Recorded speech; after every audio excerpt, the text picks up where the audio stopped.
This video is about the gyroscopic torque. This is the frame of reference, and this one is the horizontal x-axis.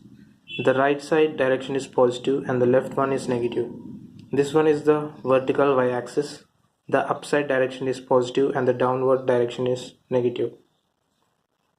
The z-axis will be perpendicular to this particular card and it is towards you and away from you. The direction which is towards you is the positive direction and it is represented by this dot, and the direction which is away from you is negative and is represented by this cross mark. By convention, the counterclockwise direction of angle is taken as positive and the clockwise direction is taken as negative.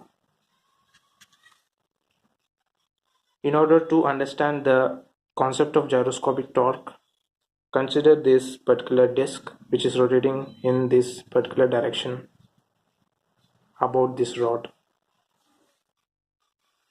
The direction of the spin of this particular disc as seen from this point is clockwise and as seen from this point is counterclockwise.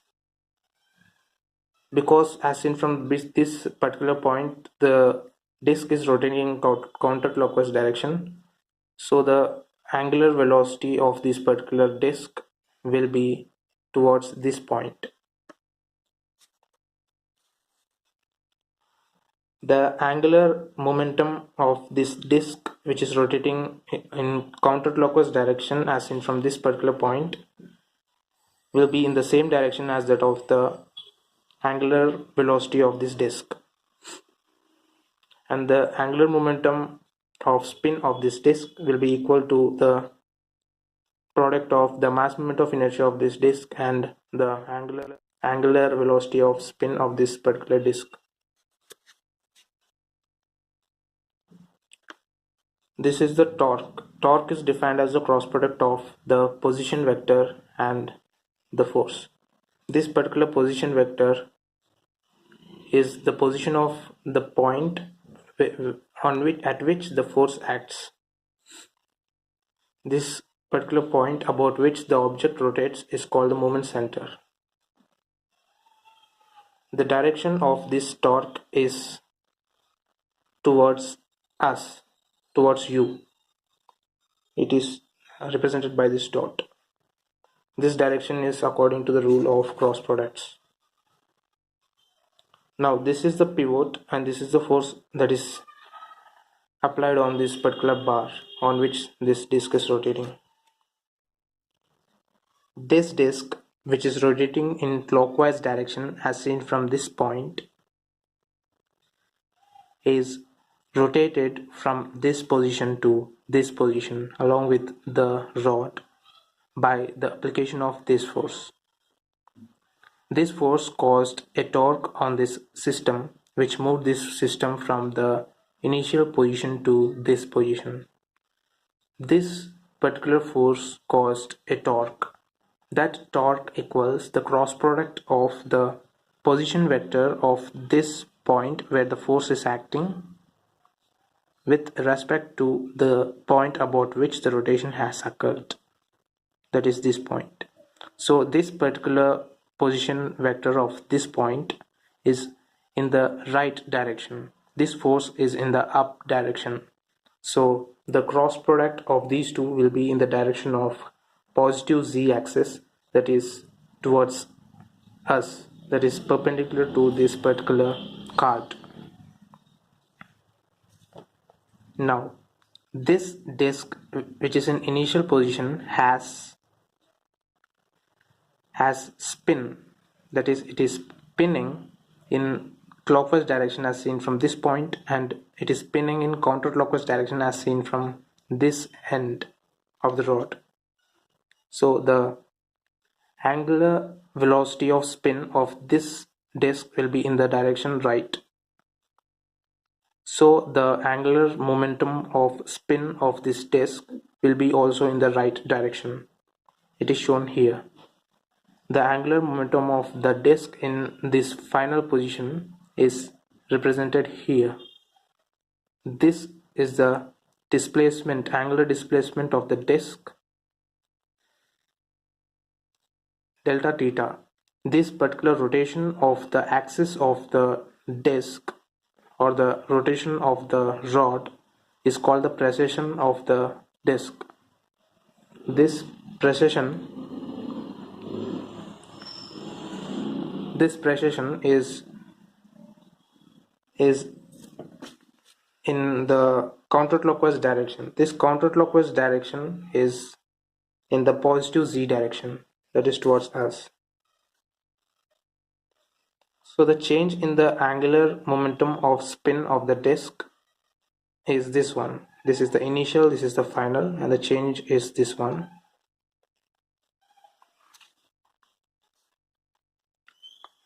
Now the change is delta.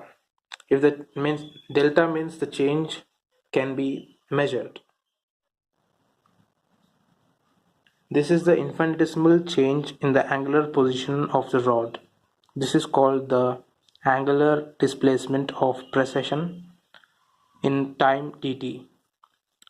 This one is the spin angular momentum of the disk at initial position, and this one is the spin angular momentum of the disk at the final position. This particular length is the change in the spin angular momentum of the disk. Now we know that the angle equals length of the arc divided by radius. From that we know that this particular length, which is same as the arc of the circle with radius this one about this center, so this length equals the product of the angle and the radius. This angle is d theta subscript precession, and this one is the L subscript spin. We know that the torque equals the rate of change of angular momentum. From that we can say that this particular expression equals this one. The dl subscript spin, this one equals the product of these two quantities. So this is the quantity which is written here, and this one is the product of the I and omega of spin. We know that the angular momentum equals the mass moment of inertia times the angular velocity. So this one L spin equals these two, and this numerator equals the total value.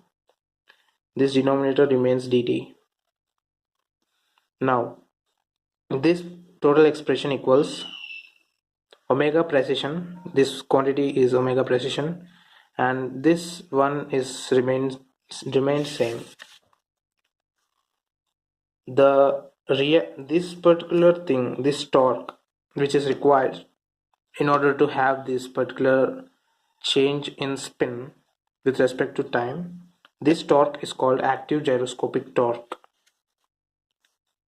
There will be a reactive gyroscopic torque which is opposite to the direction of the active gyroscopic torque and equal in magnitude. It equals minus of this value. The direction of the reactive gyroscopic torque is in negative y-axis, and the direction of the active gyroscopic torque will be equal to the direction of this particular angular momentum of spin, change in angular momentum of spin. This change is in upward direction, so this active gyroscopic torque is in upward direction and this reactive one is in downward direction. But in this one we have considered that the active gyroscopic torque equals the rate of change of angular momentum of spin. We did not take into account the angular momentum of precession, this one.